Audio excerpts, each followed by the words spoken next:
Umekucha. Surprise.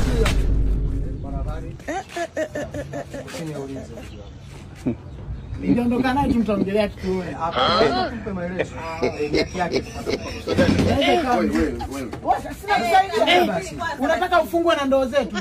Umefanya nini hapa? Yaani, sawa. Wewe sasa ongea taratibu, sio lazima unifanyie hivi. Ongea taratibu. Sikiliza hapa. Nakusikiliza. Unatuhumiwa kwa kosa la utapeli.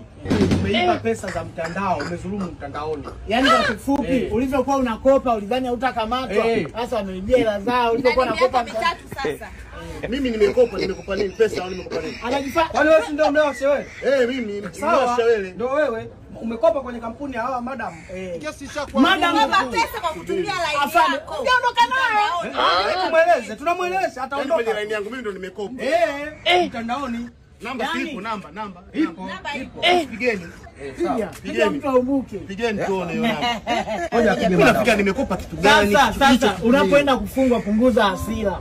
Kwa sababu unaongea nini wewe? Unaongea nini? Mbona kama ndio hii? Jamani, Hebu namba yako mwisho ngapi? 82 umeona? 82. Hii simu ni ya kwako? Simu ya huyu. Nilimsajilia huyu kwenye kitambulisho changu. Wewe ulimsajilia mimi line yake. Wewe ndio uliyekopa kwetu. Lewa madeni. Wewe ndio umekopa hiyo line ya kwako? Na hiyo ndio imekopa pesa? Na mimi ndo nimemsajilia. Hapana, huyu kosa lake ni kukusajilia wewe. Kwa sababu sheria hairuhusu mtu kumsajilia mtu mwingine line kupitia kitambulisho chake. Kwa nini unasajilia sasa mwingine? Wewe tulia, tunaondoka. Wewe ondoka. Kwa sababu kumsajilia mtu. Wewe.